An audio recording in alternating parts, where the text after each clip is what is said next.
Assalamualaikum warahmatullahi wabarakatuh.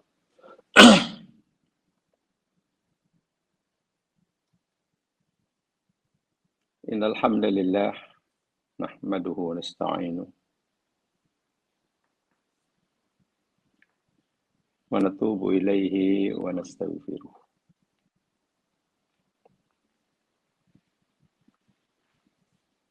Wa na'udzu billahi min syururi anfusina wa min sayyiati a'malina.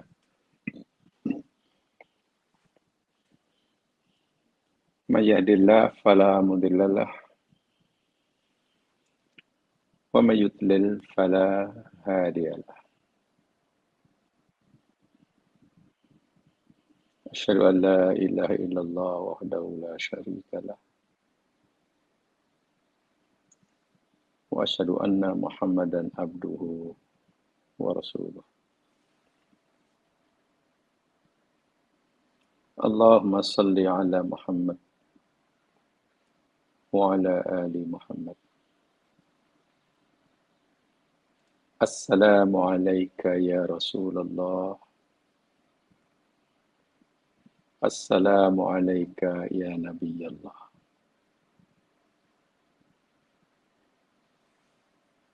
Bismillahilladzi la yadurru ma ismihi syai'un fil ardi wala fis sama' wa huwas samiul alim. Bismillahilladzi la yadurru ma ismihi syai'un fil ardi wala fis sama' wa huwas samiul alim. Bismillahilladzi la yadurru ma ismihi syai'un fil ardi wala fis sama' wa huwas samiul alim. Rabbi shrah li sadri wa yassir li amri wahlul 'uqdatam min lisani yafqahu qawli. Amma ba'd.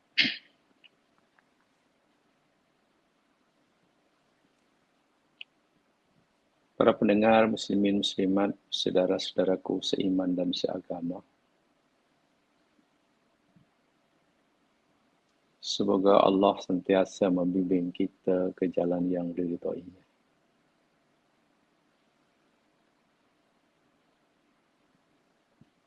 Mengampunkan, memberi pengampunan bagi kesilapan-kesilapan yang telah terlanjur kita lakukan pada masa-masa yang lalu. Dan semoga Allah akan terus membimbing kita, memberkati kita dalam kita menjalani saki bagi kehidupan di masa hadapan. Sehingga tiba masanya kelak kita dipanggil olehnya dalam keadaan radiyah mardiyah. Amin ya Allah ya Rabbal Alamin. Muslimin muslimat, saudara-saudaraku seiman dan seagama. InsyaAllah kita akan teruskan si tadabbur kita surah Yusuf. Dan minggu lepas kita telah bersama ayat yang ke-54. Di mana kesimpulan ayat 54, satu di antara yang penting, yakni Nabi Yusuf alaihissalam telah menjadi orang kepercayaan nomor satu bagi Raja Mesir.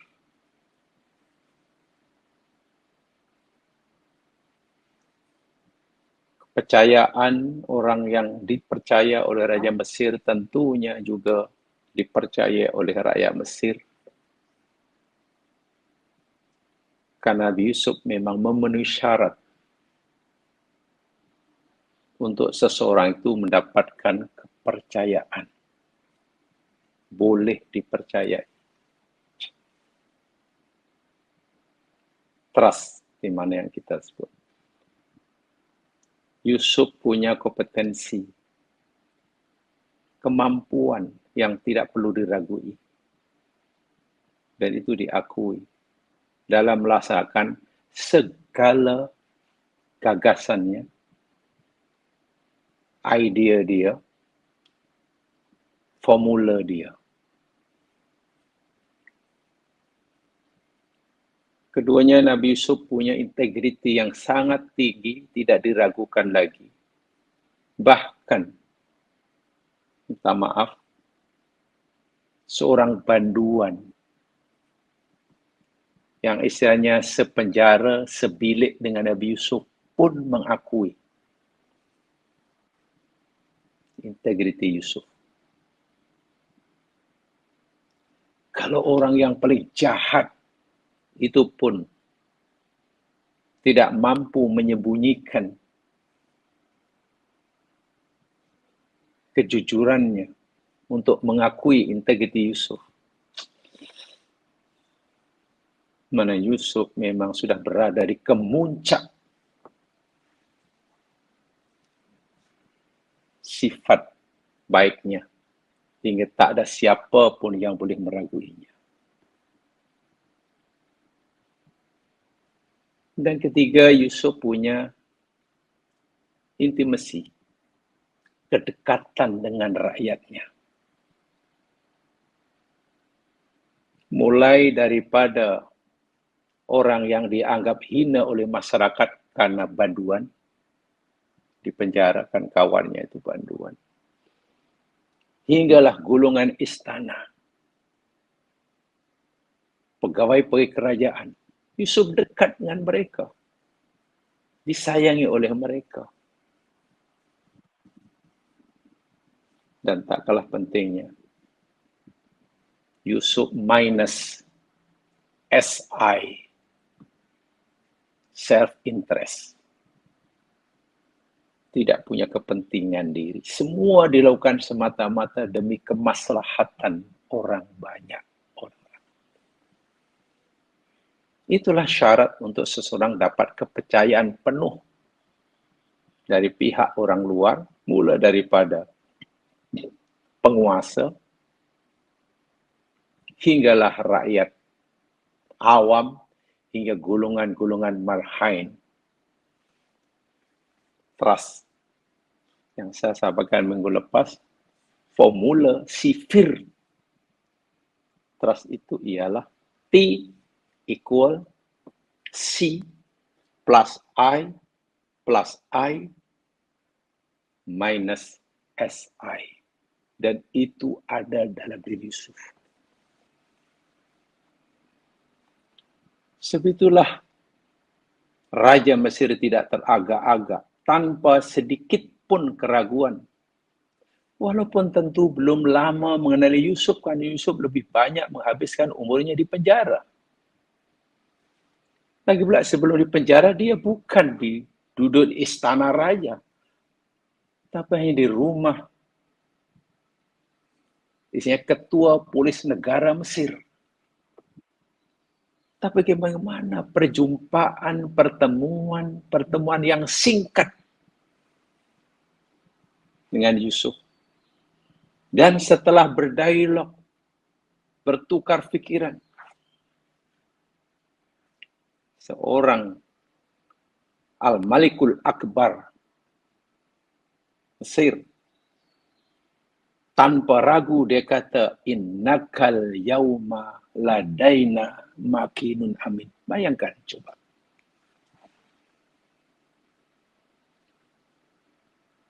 Sedangkan ramai orang yang mungkin sudah lama kenal dengan pusat penguasa, tak dapat keyakinan, tak dapat meyakinkan, tak dapat memberikan kepercayaan kepada raja. Inilah kehebatan Yusuf yang tidak ada tolok bandingannya, dan perlu kita gali apa rahsia dan pribadi Yusuf sehingga menjadi orang hebat di mata penguasa dan rakyat waktu itu. Itu belum lagi cerita tentang Yusuf sebagai utusan Allah. So itu raja dengan yakin, bahasa mudahnya, menyerahkan tercapainya, terwujudnya takbir mimpinya yang dia oleh Yusuf itu kepada Yusuf. Nampaknya hanya engkau saja, wahai Yusuf, yang mampu menerjemahkan takbir mimpi beta seperti yang engkau tawarkan. Karena dalam lebih kurang 15 tahun akan datang, Mesir benar-benar akan mengalami satu goncangan ekonomi yang luar biasa. 7 tahun mereka boleh menghimpun kekayaan daripada hasil mahsul negeri Mesir dengan leluasa.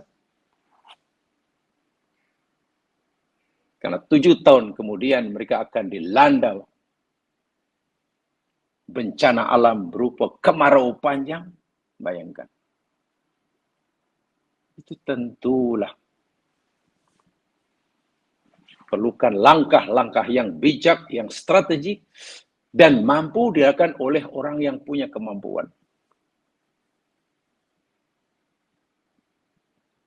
Sehingga adalah menganalisa terhadap ayat ini.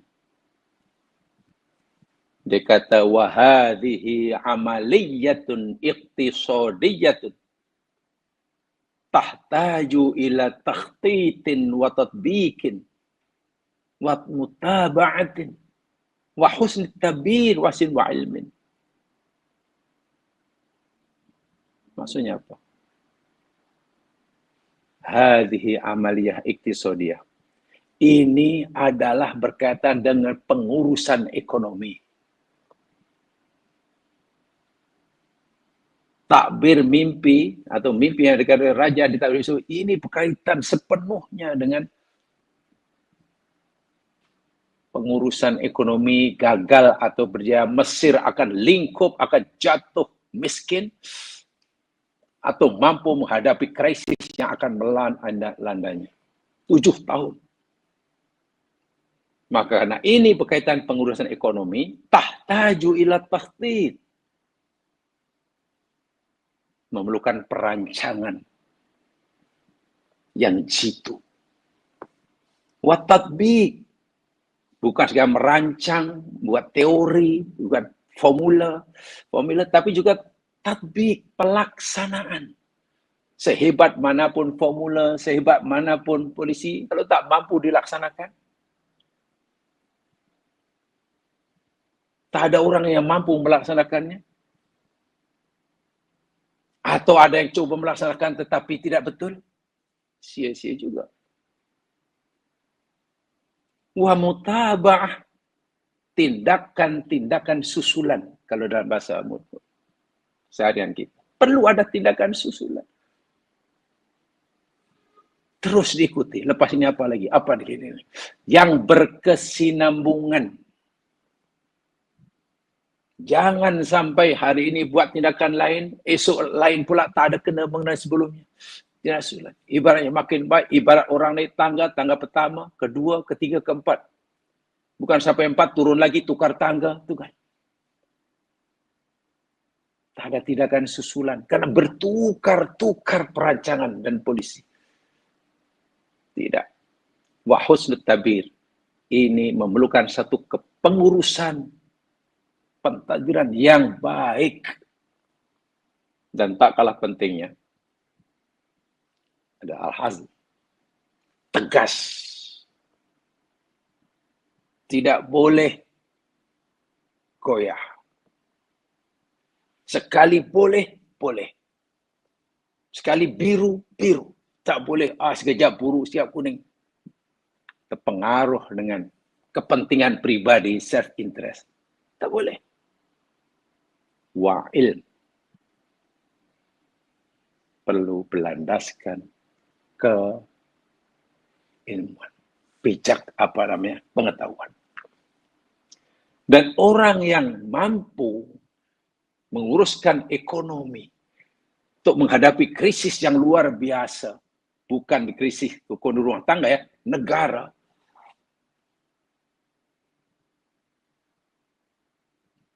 Yang punya perancangan yang jitu, mampu melaksanakan ide dia, mampu melakukannya secara berterusan, tindakan susulan. Apa yang akan berlaku jika berlaku ini sudah ada? Apa yang akan okay. Semua sudah ada. Kalau berlaku ini, macam mana tindakan ini? Dengan pengurusan yang baik, orangnya tegas, tidak boleh dipengaruhi oleh apa saja, bisikan-bisikan dari luar, dan punya ilmu. Orang itu menurut penilaian Raja Mesir, hanya engkau, Yusuf. Jadi Yusuf alaihissalam jawab saya, bukan. Di samping ya Rasulullah, betul, ya Nabi. Tapi dia seorang pentadbir, pemerintah, pakar ekonomi, yang hendaklah menjadi contoh teladan bagi setiap. Kenapa Yusuf yang diminta? Ya, kan Yusuf lah yang tahu bagaimana keadaan ekonomi Mesir pada 12 tahun akan datang. Dan Yusuf sajalah yang tahu akan cara melaksanakannya. Dan yang akan berlaku itu sesuai betul dengan takbir mimpinya. Takbir mimpi raja yang ia takbir. Suatu Yusuf alaihissalam berkata kepada raja setelah dapat kepercayaan penuh, makin amin itu, Yusuf sendiri menawarkan dirinya. Dalam hal ini, ayat 55, ayat selepasnya, coba perhatikan. A'udzu billahi minasyaitonir rajim. Qala ij'alni 'ala khazainil ardh. Inni hafizun alim. Qala, berkatalah Yusuf, merespon tawaran atau kepercayaan yang diberikan oleh Raja Mesir. Ini kan yaum ladaina makin amin tu. Yusuf menjawab, ij'alni ala khazainil ardi. Tuanku, jadikanlah patik, lantiklah patik ini, ala khazainil ardi, sebagai pengurus, pentadbir, perbendaharaan hasil mahsul bumi Mesir.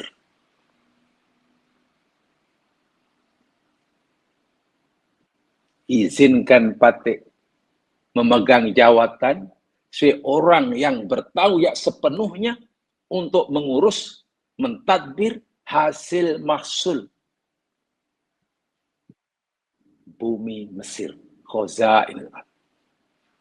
Khazain itu kan khazanah, mana simpanan khazanah.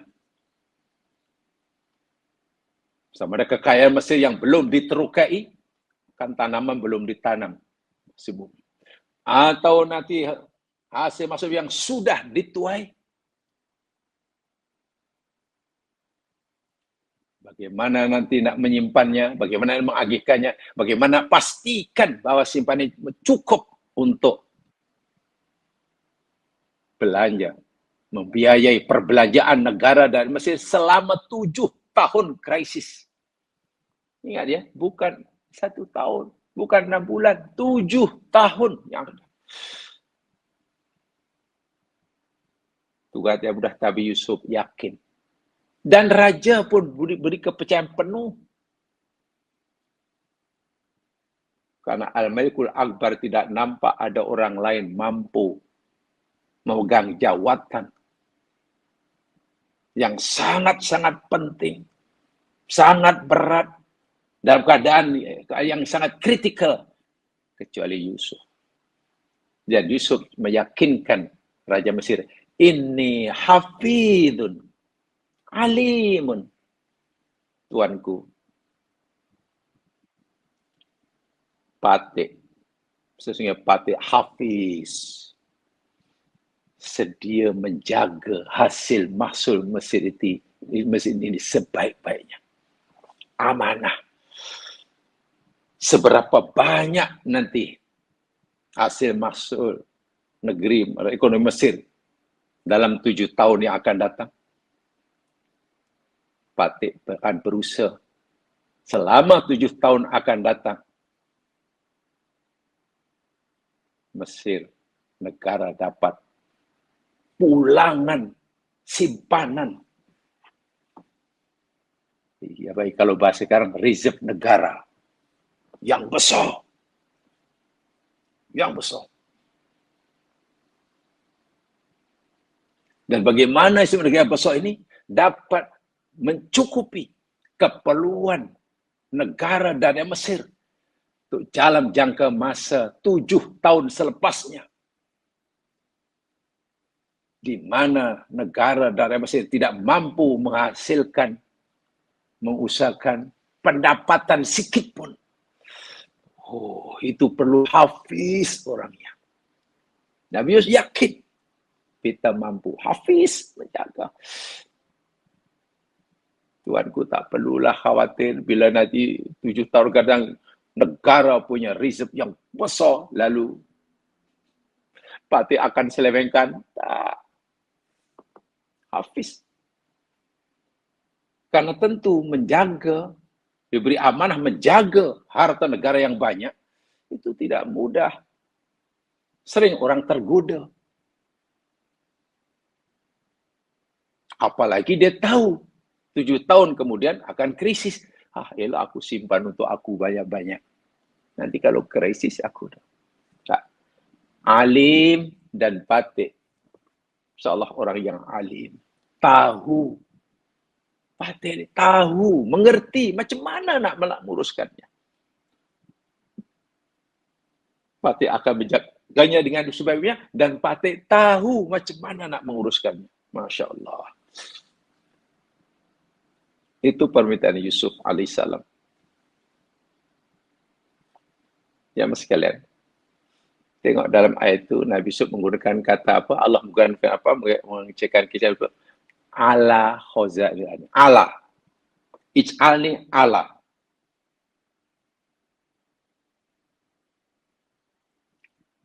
Dalam wakhot bayaniyah ya mas sekalian. Ala di sini yakni bermakna al-isti'la al-majazi. Isti'la itu merupakan makna atas, tapi atas bersifat majazi lah. Ala khaza'il kan atas hasil mahsul bumi Mesir. Bukan maknanya Allah berada di segi tempat Yusuf lebih tinggi daripada, bukan.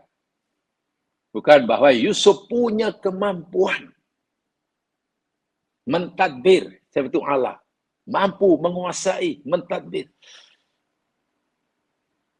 Dalam bahasa mudah, Yusuf yakin mampu menguasai hasil mahsul Mesir sebanyak manapun dan tidak perlu diragui. Bukan Yusuf nanti akan dikuasai oleh hasil mahsul. Sebab ramai ya mas kan. Orang mungkin boleh mengurus, mentadbir dana awam dengan jujur. Kalau dana awam itu sikit. Ya. Jika dana awam itu sikit, bukan boleh dengan jujur. Apalagi dia memang tidak memerlukannya kan sikit. Coba kalau orang itu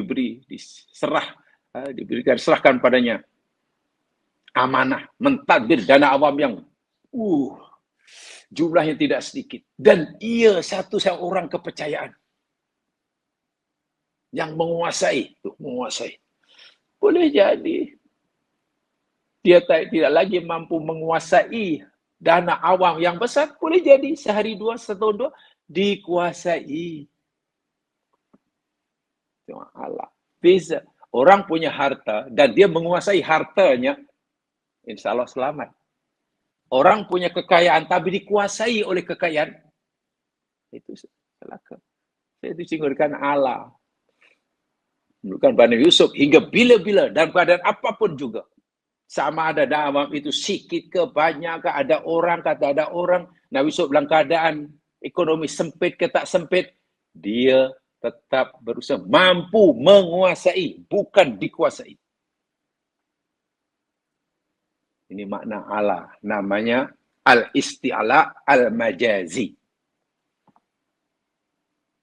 Sama ada ketika ia menjaga dana awam atau reserve negara yang tidak sedikit itu, atau ketika nanti membelanjakannya diagih-agihkan sesuai dengan keperluan. Yang perlu banyak bagi banyak, yang sikit perlu sikit. Karena tidak mudah ya menggunakan reserve negara yang besar itu untuk memastikan rakyat Mesir berkecukupan dalam jangka masa 7 tahun kemarau. Ij'alni mutasarrifan fi khazainil ardh. Tuanku, kalau Tuanku sudah memberi kepercayaan sepenuh pada Patik, jadikanlah Patik orang yang menjaga, mengurus dana awam, riset negara ini sepenuhnya. Patik ada, insya Allah dapat menguasai dan tidak akan dikuasai. Lagi pula Patik alim. Masya Allah. Jamaah sekalian, itu makna secara umum. Imam As-Sa'di berkata dalam tafsirnya, tafsir Karimur Rahman, qala Yusuf talaba li maslahatil ammah. Dalam ayat ini, Nabi Yusuf meminta kepada raja agar diberi jawatan bagi kepentingan awam. Kepentingan orang ramai, rakyat keseluruhannya. Is'ani ala khazani. Ay ala khazani jibatil adi wa la wakil hafidhun mudabbir. Itu benar. Dia tidak minta jawatan untuk memperkaya diri sendiri. Ini poinnya. Ia satu-satunya orang kepercayaan raja. Dia minta diberi jawatan untuk kemaslahatan semua orang, tak fikir kepentingan diri sendiri. Itu poin dia. Dan itu luar biasa. Betul-betul Yusuf adalah orang yang gigih dan terus setiap saatnya memberikan bagaimana supaya rakyat Mesir ini bahagia. Tak terlintas.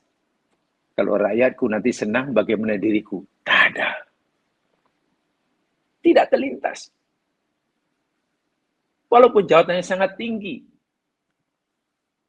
Coba kalau ini diikuti oleh orang Islam, termasuk kita hari ini. Diberi jawatan, dia ini macam mana? Semakin besar jawatan, makna semakin besar peluang untuk memberi manfaat pada orang ramai. Kalau jawatan kecil, kalau dengan jawatan ini, nampaknya aku hanya mampu memberikan manfaat pada sejumlah orang saja. Kalau jawatan lagi besar, kau pada ramai orang. Kalau jawatan paling besar, makna ramai orang aku tolong. Itu yang difikirkan. Jadi ingin jawatan yang besar karena ingin memberikan manfaat yang banyak pada ramai orang. Tapi tidak, kadang-kadang pikiran orang sekarang kadang-kadang, ya mungkin ada, mungkin tidak, wallahu alam lah. Semakin besar nanti apa pun. Bukan senang aku nak dapat jawatan seperti ini. Bukan tanpa modal, bukan tanpa biaya. Sekarang aku dapat jawatan ini. Nah, mana returnnya?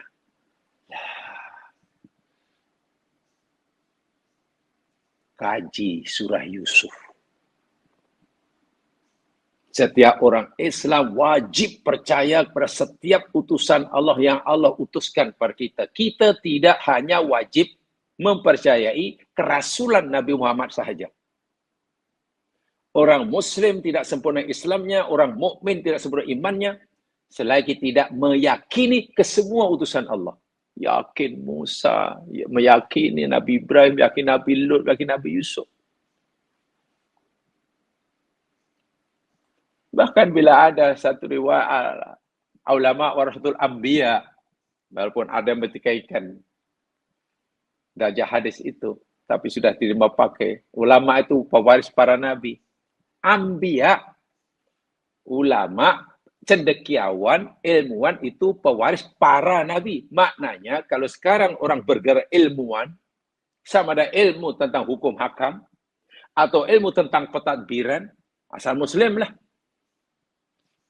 Dia tidak hanya mesti mewarisi kepribadian Muhammad Rasulullah sahaja, tapi juga tidak mewarisi kepribadian dan sifat para nabi sebelum Nabi Muhammad. Ketegasan Nabi Musa mesti ada pada dirinya. Kesabaran Nabi Ayub mesti diwarisinya. Kejujuran, integriti Nabi Yusuf dalam mentadbir ekonomi mesti ada pada dirinya.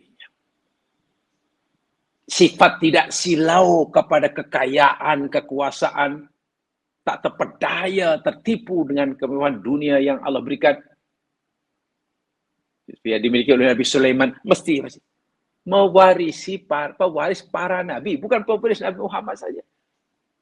Sifat-sifat nabi semua diambil. Belajar daripada saksiah para nabi. Termasuk dalam ini Nabi Yusuf. Jika kita ingin benar-benar Islam ini menjadi agama liyuzhirahu 'ala dini kullih. Saking semua sudah hafal ayatnya. Waladzi arsala rasulahu bil huda wa dinil haq liyuzhirahu 'ala dini kullih. Lu kalian musyrikun. Dialah Allah yang telah mengutuskan para rasul dengan membawa kebenaran. Yang akhirnya Rasul yang gigih ini liyuzhirahu 'ala dinil dapat mengalahkan seluruh agama Islam. Ya'lu wa la yu'la alaih. Itu bukan misi angan-angan, itu misi yang boleh dipraktikkan dengan syarat ada keazaman, kejujuran. Jadi minta maaf, sekali lagi minta maaf. Kita patut mengakui kesalahan kita dan patut kita mohon ampun pada Allah. Karena kita mungkin belum berusaha maksimum untuk menjadikan Islam ya'lu. Jika sekarang katalah orang Islam atau agama Islam, ya masih disindir-sindir oleh saudara-saudara non-muslim. Masih dipandang dengan mata sebelah oleh kawan-kawan non-muslim. Bahkan sering dipermainkan. Jangan-jangan mereka berani melakukan itu karena sikap orang Islam sendiri yang belum mampu menunjukkan Islam itu ya'lu wa la yu'la alaih. Apakah sudah mencontohi harga orang Islam sekarang yang lebih amanah mentadbir negara khasnya Amerika seperti Nabi Yusuf? Adakah mereka yang punya kelebihan yang luar biasa sudah mencontoh Nabi Sulaiman? Apalagi mereka diuji, sudah seteguh pendiriannya seperti Nabi Ayub, setegas Nabi Musa. Belum lagi Rasulullah SAW. Jadi kalau belum, mana Islam ya kecantikan, keindahan Islam. Tidak tersilah. Bukan Islam tidak cantik, tidak sempurna. Tapi kecantikan sebenarnya tidak teristilah boleh jadi kerana perangai, perbuatan sesetengah kita. Sehingga perbuatan kita sehari-hari, orang Islam kita memberikan mesej yang salah kepada non-muslim tentang Islam. Sehingga mereka, macam itu rupanya Islam itu. Sebab dia fikir, perbuatan orang Islam itulah Islam. Ini bahaya. Jika ada orang Islam tak jujur, rasa Islam tu rupanya macam tu. Perbuatan orang Islam lain. Islam pasti betul. Islam pasti betul. Jika ada orang kata apa? Islam tu agama yang pasti betul. Tapi aku sebagai orang Islam boleh jadi salah. Jadi bila kamu nampak kesalahan yang ada pada aku, jangan salahkan Islam, salahkan aku. Nih, salahkan aku. Bukan aku yang salah, bukan Islamnya. Tapi apakah semua orang begitu berfikirnya? Khasnya orang Muslim. Mereka akan menilai Islam cantik tak cantik berdasarkan perangai sang orang Islam. Dan itu memanglah kesilapan bagi mereka. Tapi kita juga bertanggungjawab. Ini dia. Jadi Yusuf kata, untuk kemaslahatan, untuk diri aku, tak penting. Yang penting rakyat Mesir ini, ya kalau aku terjejas dengan krisis ekonomi, ya yang aku seorang. Tapi kalau bagaimana rakyat Mesir di luar? Allahu Akbar. Ai qala Yusuf ma ij'ali ayyuhal malik al-mutasawwif al-awwal fi khaza'in al-adi.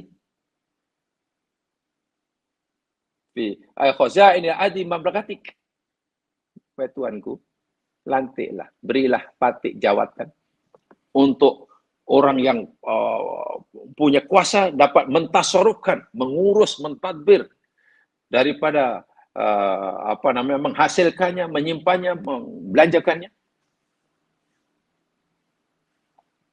Hasil mahsul kerajaan Tuanku.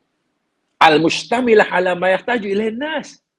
Termasuklah nanti perkara yang dikeperluan asas bagi rakyat Mesir, rakyat Tuanku. Min amwalin wa at'imah, keperluan syahrian, makan minum, serahkan. Jadi Tuanku jangan hanya beri patik kuasa macam mana nak pastikan orang Mesir punya pendapatan berlebih selama 7 tahun. Jangan begitu. Kena sambung lagi macam mana nak belanjakan harta lebih itu selama 7 tahun kebuluran seterusnya. So, kalau Tuanku hanya berikan patik kuasa untuk pastikan rakyat Mesir rajin menanam, ya itu kecil lah. Sebab tidak mudah ya. Pastikan rakyat Mesir rajin menanam, bekerja maksudnya, untuk mendapatkan hasil selama 7 tahun, dan bila dapat pulang yang banyak, pastikan rakyat Mesir ini mau menyimpan, menabung sebagian besar daripada pendapatannya. Hanya sebagian kecil sikit saja untuk mereka makan, memenuhi keperluan saja. Susah itu. Rakyat Mesir bukan budaya menabung, menyimpan, bukan budaya Mesir waktu itu. Apalagi sifat manusia, apa pulanya kita mesti berjimat cermat. Rezeki banyak, makanan banyak, harta banyak, ini suruh jimat cermat. Jimat cermat itu dalam keadaan krisis bolehlah. Kan begitu fikiran ramai orang. Hingga sekarang. Kita patut melakukan kempen berjimat cermat bila ekonomi susah. Ini ekonomi mewah, melimpah-limpah. Suruh jimat cermat pula. Ini teori ekonomi apa ini? Tengok. Nak beri kesadaran itu pun bukan. Susah. Tapi Nabi Yusuf berjaya, bayangkan. Sedangkan kita biasanya, adalah suara-suara biasanya, tuan-tuan dan puan-puan, daripada orang berkuasa biasanya. Karena negara sedang mengalami krisis, semua kita tahu, marilah kita jimat cermat. Janganlah berbeja lebih, belilah apa yang kita perlukan. Jadi kalau nak buat apa-apalah, majlis apa-apa, ya kecil-kecil aja lah. Nak kenduri, ya sudahlah kenduri. Walimah di rumah aja lah. Panggil jiran-jiran. Tak perlu kita bermewah sebab kita sedang mengalami krisis. Rakyat pun tak payah di kempen pun semuanya ikut kerana memang susah. Takkan nak belajar lebih. Tak mampu. Bila sudah senang tuan-tuan, kerana ekonomi sudah baik macam ni, tuan-tuan bolehlah belajar lebih. Bolehlah Ini bukan teori Nabi Yusuf. Bila masa senang kita menghabiskan segala yang kita miliki, macam mana kalau tiba-tiba datang krisis? Jadi Allahu Akbar. Akhirnya hidup kita ini, masa senang, naik, melompat-lompat, naik. Bila susah, terkejut, jatuh. Tidak stabil. Grafnya, naik tinggi-tinggi, jatuh. Terhempap. Nabi Yusuf tidak. Masa senang macam ini hidupnya. Yang cukup makan, cukup minum. Yang lebih disimpan. Masa susah, boleh menggunakan simpanannya, tetap macam ini. Hidupnya stabil. Itulah cara yang diajarkan Al-Quran. Tapi kita tidak. Ya, susah. Susah. Kita janganlah nak apa adanya. Ya. Kata senang, kita bolehlah nak macam. Itu kena belajar kaji betul-betul surah Yusuf. Ini Quran ya Mas kan? Ini kisah Al-Quran, bukan kisah sejarah. Tarikh biasa, bukan. Saya tu tengok. Mustamilah ala ma yahtaju ilaihi an-nasu min amwali wa aimah. Li'anni syadidul hifz lima fiha. Karena patik tuanku, insyaallah orangnya sangat ketat. Bukan hanya mampu menjaga, memelihara, tapi sangat ketat. Straight, tak boleh ada orang yang coba menyelewengkannya. Alim biwujud tasrifah bima yufid. Dan Fatih juga punya pengetahuan, ilmu dalam menguruskan hasil mahsul negara ini dan perkara-perkara mana yang berfaedah, mana yang bermanfaat, mana yang tidak. Dan ada di kalam masih kata, dari mana Yusuf tahu? Yusuf pernah hidup di rumah tangga orang besar. Sedikit banyak tahu. Dan itu pengetahuan yang luar biasa itu. Pengalaman yang luar biasa. Nabi Musa pernah hidup di bawah jagaan Fir'aun. Jadi tahulah. Itu cara Allah mengajarkannya. Oh, macam ini orang duduk menghadap Allah. Itu pengalaman. Bukan di sekolah. Ya. Bukan di sekolah. Fa'anta taro ana Yusuf alaihissalam las'al malik syai'an li nafsi min a'radi dunia. Ini kata Imam Sa'di. Dan kita tahu dalam ayat ini perbincangan dialog antara Yusuf dan Raja Mesir. Kita tahu Yusuf lam yas'alil malika syai'an li nafsi min a'radi dunia. Yusuf tidak pernah meminta sedikit pun sesuatu pun daripada masalah keduniaan untuk diri sendiri. Tak. Sama sekali tak. Wa inna ma talaba minhu ayu'inahu fi masabi tamwi wasatil. Fi qiyamin bi riayatil masalihil ummah. Sebenarnya Yusuf meminta kepada raja agar dia dapat menolong raja sebagai penguasa tunggal Mesir waktu itu dalam melaksanakan kewajibannya menjaga kemaslahatan riayatil masalihil ummah, menjaga kemaslahatan umat keseluruhannya, wa tadbiri su'uriha, dan mengurus pentadbirannya dengan sebaik-baiknya. Allahu Akbar. Jamaah sekalian, mungkin ada di antara kita yang muskil. Lebih-lebih lagi mungkin yang sudah biasa familiar dengan hadis Nabi. Kan dalam ini ya Yusuf minta jawatan kan. Tapi untuk kepentingan umat ya. Lalu bagaimana Nabi SAW dalam hadis Bukhari daripada sahabat Abi Hurairah radhiyallahu an, Nabi pernah bersabda, "Innakum satahrisuna 'alal imarah." Kamu semua ini sangat menyukailah kepada jawatan. Kamu ni sangat-sangat sukakan jawatan. Kata Nabi pada sahabatnya waktu itu. Wasatakunu nadamatan yaumil qiyamah. Sedangkan kekuasaan, kepemimpinan, jawatan dan sebagainya yang kamu nak sangat itu, boleh jadi ianya menjadi punca penyesalan Sebab penyesalan kamu ketika tiba hari kiamat kelak. Sekarang kamu nak berebut jawatan. Orang menawarkan diri, layak tak layak, tolonglah bagi aku. Kamu tahu tak? Kepemimpinan, kekuasaan, jawatan itu nanti akan menjadi asbab penyesalan kamu di akhirat. Fani'mal murdi'atu wa bi'satil fatimah. Ya. Karena pada permulaan itu terdapat nikmat. Perlu dapat kuasa, dapat jawatan, dapat kursi.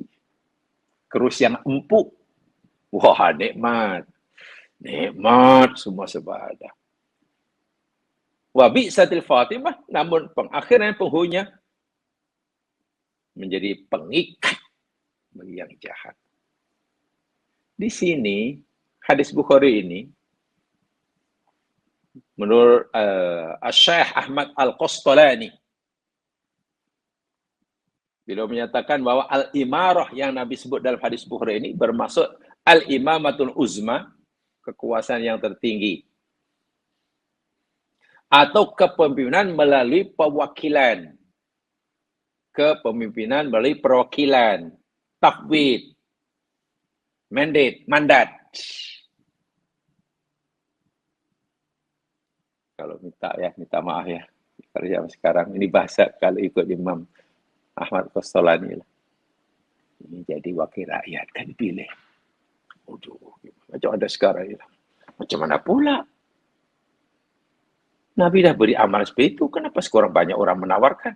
Ada yang jadi, ada yang tak jadi. Yang jadi bahagia, sebab Nabi kata, nikmal murdiah, memang mula-mula menyeronokkan. Tapi akhirnya boleh jadi nanti akan menjerat dia. Penyesalan dia. Yang menang begitu, yang kalah, lagi lah, dari awal lagi sudah sedih. So macam mana? Hadis ini macam mana nak praktikan dengan hari ini?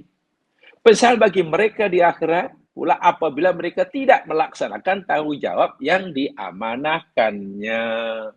Ya tentulah. Nak sangat. Tapi gagal melaksanakan. Tidak amanah. Itu yang penyesalan. Mungkin di akhir akan kata, ya Allah, menyesalnya aku lah. Kalau aku tahu macam inilah akibatnya. Tak nak dahulu aku. Jangankan meminta-minta, diberi percuma pun tak nak. Tapi dah lambatlah di akhirat. Hadis ini amal keras bagi mereka yang hanya nakkan kuasa. Tapi sering menyalahgunakan kuasa. Yang nakkan berebut bermati-matian untuk mendapatkan kekuasaan dan jawatan. Tapi tidak amanah setelah mendapat kekuasaan. Itu kata Imam Al-Qastalani dalam Irsyadul Sari di Syarh Sahih Bukhari. Jangan boleh lihat di sana. Kenapa? Dalam hadis Bukhari juga dari Abu Hurairah, Nabi bersabda, "Idza duyi'atil amanatu fantadrisa." Apabila amanah yang diserahkan ke seseorang itu telah diabaikan, disia-siakan, dikhianat, tunggu sajalah saat kehancurannya. Fantadrisa. Ada orang terjemahkan, tunggulah kiamat. Itu maksudnya saat kehancuran dia. Sahabat tanya, kaifa idu'atuha ya Rasulullah, ya Rasulullah. Apa yang kau maksudkan mensia-siakan amanah tu? Qala idza usnidal amru ila ghairi ahlihi fantadiris sa'ah. Jelas ya? Saya yakin jamaah sudah familiar dengan hadis karena telah belajar hadis. Maksud amanah di sini itu apabila satu amanah seharusnya diserahkan pada seseorang yang bukan ahlinya. Allahu Akbar. Ini masalah apa? Masalah ekonomi. Pastikan negara ini, tapi diserahkan pada orang yang tak ada langsung pengetahuan. Ilmu tak ekonomi tak ada, pengalaman pun tidak ada. Hancurlah. Tapi bangga dengan jawatan yang tinggi. Tunggu sajalah. Diserahkan pada bukan ahlinya. Minta maaf. Wah, dia ini seorang ahli. Seniman. Seniman. Coretan dia menjadi lukisan yang mungkin nilai estetika yang tinggi. Harga yang mahal. Melukis. Namun seniman. Seni lukis ke seni pahat, apalah. Tentang apa hukumnya. Itu lain cita. Tapi ini seniman. Hebat. Terkenal. Itulah kepakarannya. Tiba-tiba kita beri dia amanah, kita serahkan amanah kepadanya untuk jaga apa umpamanya. Jawatan apa umpamanya. Tak reti lah. Aku serahkan kamu amanah, jadi masih bencana alam. Bencana alam tu apa ya? Syekh Nabi Yusuf layak. Dia hafid, dia amin, qawi, dia layak. Diberikan secara ekonomi, memang dia layak. Coba kalau masalah seberat ini diserahkan pada orang yang tidak ada kelayakan. Nabi berikan, tunggu sajalah. Kiamat. Saat kebinasaannya. Minta maaf ya, saya bagi contoh yang mungkin agak ekstrim. Tapi apa yang kami dapat dahulu ini contohnya. Katalah ada orang sangat-sangat layak, mampu dalam bidang yang hendak diserahkan padanya. Mengurus ekonomi. Ya, karena dia sarjana ekonomi. Dia dokter dalam bidang ekonomi. Belajar di luar negeri. Double degree. Oh, triple, bukan double. Triple degree. Mana daripada si kelayakan, layak. Layak. Dia mengurus ekonomi. Selok belok ekonomi daripada alif ngayap. Tapi dia hanya hafiz tapi tak ada alim. Tak ada amin. Amanah tak ada. Amanah tidak ada. Pandai tapi amanah tidak ada. Suka tipu, suka selewengkan. Agak-agak lah kalau orang yang sehebat ini kita serahkan kepada untuk jadi. Minta maaf ini sekadar contoh ya. Maaf sekadar contoh. Kita latih ya menjadi gubernur bank negara umpamanya. Macam mana agaknya? Dia layak tak layak? Layak.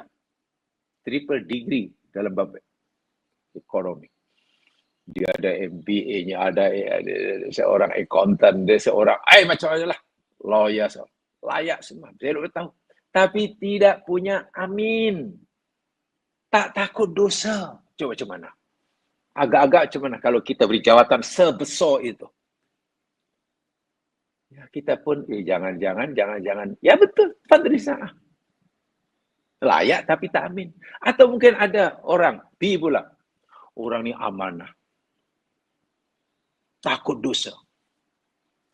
Qiyamul lail istiqomah. Puasa sunatnya pun puasa sunat Nabi Daud. Bayangkan. Ya, puasa sunat Nabi Daud. Ada masa sikit aja baca Al-Quran. Takut dosa. Amanah, rajin. Solat tak tinggal, apalagi yang wajib, yang sunnah pun tak tinggal. Lebih banyak zikirnya. Wah, katakanlah lah. Sopan santunnya, tawaduknya. Memang amanah orang ni cukup kerana takut dosa, ngeri. Tengok, maksiat tu, janganlah mengambil harta orang lain yang banyak, sikit pun tak berani. Hebat kan? Amin. Tapi katalah tidak hafiz dan tidak alim. Tidak qawi dalam Al-Quran. Tak ada ilmu sikit pun tentang pengurusan ekonomi. Kan memang tidak belajar, kosong. Jangankan mengurus berbilion ringgit. Menguruskan dengan bijak 100 ringgit pun gagal. Karena memang tak ada, bukan bidang dia. Agak-agak. Kita mau bagi dia jawatan menjadi gubernur bank negara.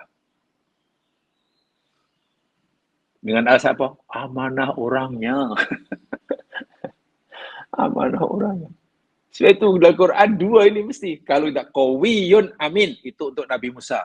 Ketika Nabi Musa dipilih oleh Nabi Shu'aib untuk menjadi pekerja, karena Musa memenuhi syarat qawi dan amin.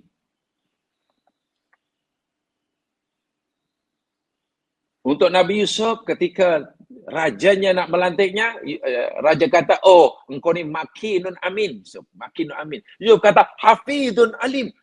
Syarat itu dipenuhi. Itu orang yang layak. Sebab kalau orang tak punya dua syarat ini, maknanya dia tak layak. Bila kita serahkan amanah kepadanya, Nabi kata, fantadiris sa'ah.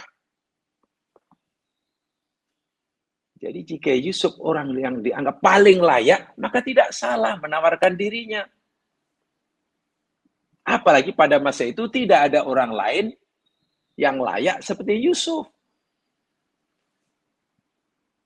Pada zaman Nabi mungkin yang layak bukan seorang. Ramai atau mungkin yang minta itu malah yang kurang layak daripada yang lain. Sebab itu Nabi bagi amaran. Abdurrahman bin Samurah pernah berkata begini. Qala li Nabi sallallahu alaihi wasallam. Abdurrahman bin Samurah kata, Nabi pernah berkata kepada aku, ya Abdurrahman, wahai si Abdurrahman, la tas'alil imarah. Kamu jangan sekali-kali ya minta jawatan ya. Jangan. Jangan minta jawatan, jangan minta itu, minta jadi kepemimpin, jangan. Fa innaka in u'titaha an mas'alatin wukilta ilaiha. Kerana jika kau meminta jawatan, minta itu, tolonglah aku jadi ini, mintalah, bahkan mendesak pula. Maka engkau akan menanggung beban itu diri sendiri. Kamu akan tanggung sendiri bebanannya. Karena kamu minta, maka kamu akan menanggung bebannya diri sendiri, seorang diri. Wa in u'titaha min ghairi mas'alatin u'inat 'alaiha. Tetapi jika engkau diberi jawatan itu, ya diberikan pada bukan karena kau meminta, karena engkau dianggap paling layak. Semua orang menganggap engkau lah paling layak, lalu jatah diserahkan pada engkau. Bukan karena engkau minta ya, maka engkau akan dibantu padanya dalam saat mandu oleh Allah SWT. Tengok Nabi Gibanduan. Jadi pada Abdurrahman bin Samurah, riwayat Bukhari, riwayat Muslim, Bukhari Muslim meriwayatkannya. Itu maknanya. Allahu Akbar. Kenapa Nabi kata begitu kepada Abdurrahman bin Samurah? Ya li'anna Abdurrahman bin Samurah lam yakun munfaridan fil fadli min bani amtalihi wala rojihan ala jami'ihim. Karena Abdurrahman bin Samurah bukan satu-satunya orang yang layak memegang jabatan itu. Lagi pula dia bukan orang yang paling rojih. Paling rojih, paling layak dari yang layak. Yang lain ada lebih layak. Sebab itu Nabi ingatkan, kamu jangan minta-minta ya. Kalau kamu minta jabatan dan kamu dapat, kamu akan tanggung sendiri nanti jabatan itu. Berat. Tapi kalau kamu diberi, karena kamu dianggap orang paling layak, nanti kamu akan ditolong oleh Allah melaksanakannya. Nabi Yusuf minta karena ia satu-satunya orang pada waktu itu yang layak megang jabatan itu. Dan yang lain tak percaya. Ini daripada pengakuan raja. Bayangkan. Ayat sebelumnya, astaghlisu nafsi itu. Itu benar-benar bukti bahwa raja tak nampak yang lain. Tak nampak. Selain Yusuf. Nah ini dia. Sehingga Al-Qurtubi, Mufassir Al-Qurtubi, pernah berkata, nah ini kesimpulan ucapan Qurtubi, dalatil ayat aidan ala jawazi ayat lubal insanu amalan yakunu lahu ahlan. Itu tafsir Qurtubi. Ini ayat menunjukkan ala jawazi ayat lubal insanu amalan yakunu lahu ahlan. Bolehnya, harusnya seseorang itu meminta jawatan, pekerjaan, atau apa sajalah kau ya, yang kerana ianya memang ahli pada bidang tersebut. Boleh. Anda punya kemampuan, Anda punya ahli, dah yakin macam boleh, minta boleh. Tapi sekali kadang-kadang jamaah sekalian, ya Allah, jawatan hanya satu. Ya nakkan 10. Dari 10 itu bukan semuanya layak. Coba macam mana coba? Si kadang-kadang memang seronok. Nabi sendiri tahu. Kalau kamu dapat, bahwa kamu tak layak, memang seronok pada awalnya. Hari-hari pertama, minggu pertama, bulan pertama, katalah, ya pada masa-masa istilahnya bulan madu jawatan, seronok. Ada orang 100 hari pertama. Tapi ingat, kalau itu kamu minta, kamu akan terbeban sendiri, memikul sendiri. Bukan mustahil. Penghujungnya dia akan menjerat kamu dalam kejahatan. Itu kamu yang berkata. Imam Al-Qurtubi tidak salah. Yusuf alaihissalam boleh minta. Ibnu Jarir At-Tabari yang dianggap sebagai Imamul Mufassirin. Pernah berkata dalam tafsirnya, Al-Kashaf, wasafa Yusufu nafsahu bil amana wal kifayah. Yusuf telah memberikan sifat pada dirinya, satu amanah, dua kafayah. Amanah dan kafayah. Dia mampu, ada kemampuan dan ada amanah. Dua. Allataini huma talabatul muluk mimman yuwallunahu. Yang mana kedua dosa itu adalah kedua sifat yang amat sangat dikehendaki oleh Raja Mesir. Ya. Wa inna maqala dzalika liyatasala ila imda'i ahkamillahi ta'ala wa iqamatil haq. Dan Yusuf berkata punya dua sifat itu, amanah dan kemampuan, ya, agar Yusuf dapat melaksanakan, menterjemahkan kehendak Allah Subhanahu wa taala, menegakkan keadilan khasnya di bumi Mesir saat itu. Bayangkan kalau yang diberi amanah sebesar ini bukan Nabi Yusuf. Ya, kehendak Allah tak terlaksana. Keadilan tidak terwujud. Dan lain sebagainya. Wa tamakkun mimma li ajlihi tu'atul anbiya ilal kita. Dan ini untuk menguatkan bahwa itulah salah satu misi kenabian. Jadi Nabi diutus oleh Allah, Rasul diutus, bukan hanya pastikan umatnya ini sejahtera, bahagia di akhirat, tapi juga bahagia di dunia. Semua Nabi tidak hanya mengajarkan mereka untuk beramal akhirat semata-mata. Kamu kena sembah Allah, zikir banyak-banyak, solat jangan tinggal. Tak. Nabi juga pastikan umatnya di dunia sejahtera. Makan, minum cukup. Sebab itu Nabi prihatin. Tengok orang susah, suruh tolong. Tengok orang tak ada rumah, suruh bantu. Nabi sediakan rumah di masjid. Tengok orang minta bantuan. Nabi bantu. Nabi suka menjahitkan kasut orang. Itu kan dia itu kesejahteraan dunia. Di dunia jiran sama jiran mesti baik. Allahu Akbar. Dalam perniagaan itu semua kan untuk kesejahteraan di sini. Dan itulah misi para nabi. Tidak hanya menekankan masalah-masalah gaib masa depan, tapi di sini.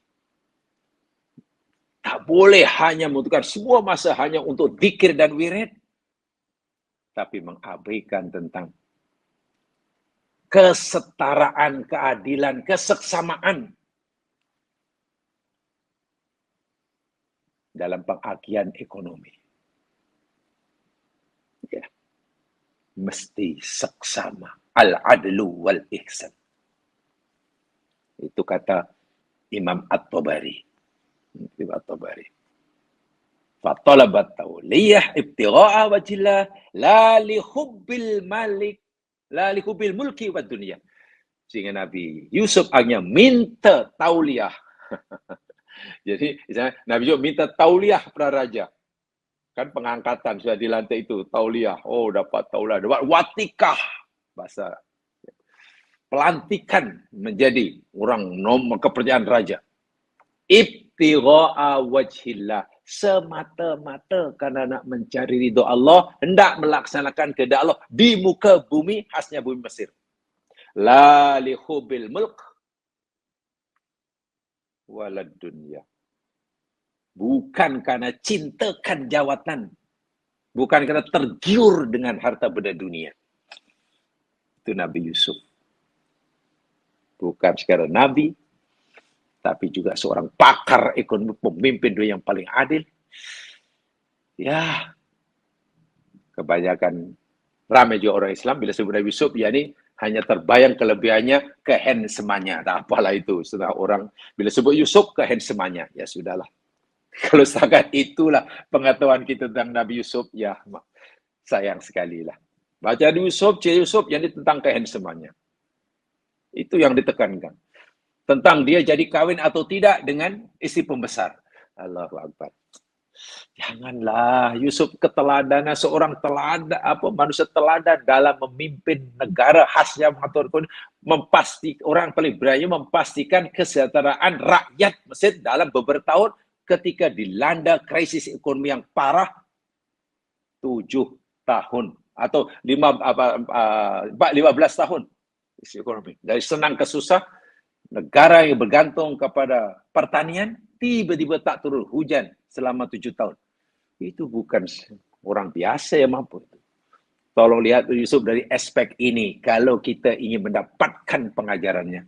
Jadi pada aspek, oh dia handsome. Jadi kawin atau tidak, jangan itu yang dibesar-besarkan. Yang itu yang dibesar-besarkan.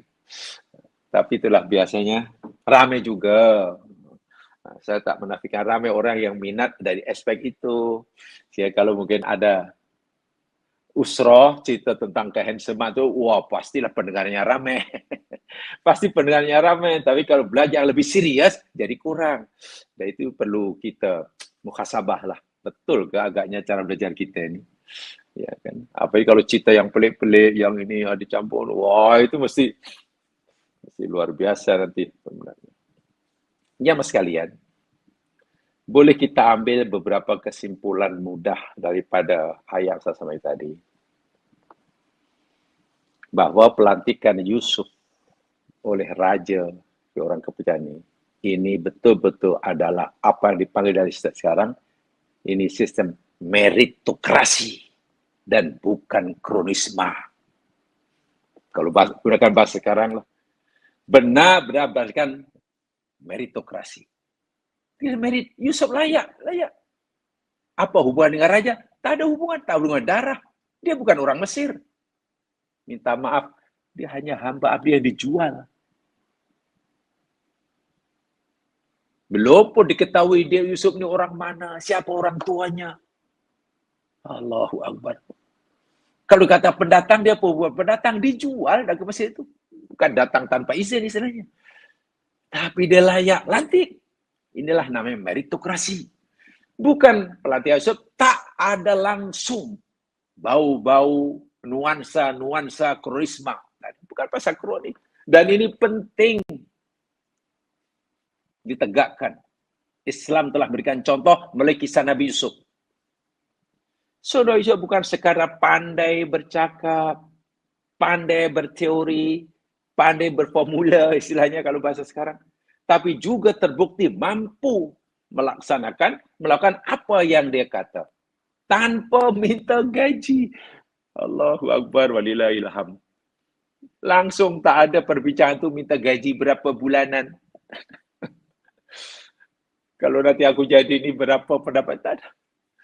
Itu Yusuf alaihissalam. Betul-betul orang yang paling layak. Karena jawatan adalah amanah. Karena itu pula lah. Untuk mendudukinya perlu justifikasi. Yang sesuai. Jawatan adalah amanah. Maka untuk menduduki jabatan tersebut perlu justifikasi. Justification yang sesuai. Yang Yusuf alaihissalam telah memberikan satu justifikasi yang kredensial lah istilahnya. Ya. Apa justifikasi yang Yusuf berikan? Ya, aku layak karena aku ni hafiz, aku ni alim. Aku mampu menjaga, melihara, dan aku ni boleh dipercayai. Jadi justifikasi adalah suatu alasan yang kuat untuk menjadikan sesuatu itu wajar dilakukan atau diusahakan atau diberikan. Dan Yusuf layak mendapatkan itu. Credential.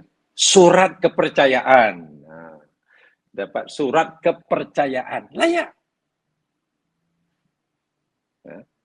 Karena memang Yusuf punya kelayakan itu.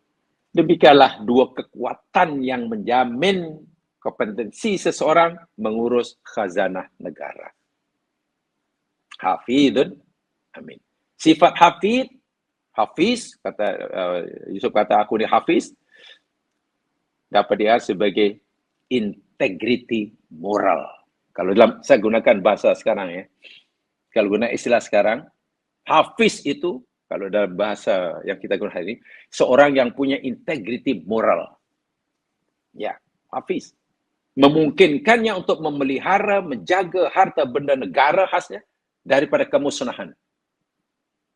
Sementara alim, hafizun alim, memungkinkannya untuk mengurus ekonomi dan keduanya dengan sangat bijaksana. Dengan sifat alimnya, ia mampu mengurus ekonomi dengan bijaksana bagi kesejahteraan umat. Dengan sifat hafiznya, integriti moralnya, mampu memelihara daripada kemusnahan. Allah. Bukan sekadar menjaga dari kemusnahan, tapi tak mampu mengurusnya untuk manfaat rakyat, atau hanya mampu memastikan ia bermanfaat bagi rakyat, tapi tak jaga daripada kemusnahan. Susah. Jadi tugas Yusuf bukan senang. Karena macam-macam yang 7 tahun kemarau panjang di negara yang bergantung pada pertanian, macam-macam boleh berlaku. Macam mana kalau baru 1 tahun tiba-tiba, lah, macam mana ini? Simpanan negara, Federal Reserve sudah makin kurang. Ini masih 6 tahun lagi. Macam mana nanti? Nak tanam dah tak boleh. Tengok negara-negara jiran sudah kebuluran. Itu perlu integriti moral yang tinggi. Moral yang tinggi. Dan ini satu kelebihan yang dimiliki oleh Yusuf. Dengan menyebut 2 kriteria utama, yakni hafizun alim, Yusuf dapat meyakinkan semua pihak di Mesir, mulai pada raja hingga rakyat, tentang kredibiliti dirinya.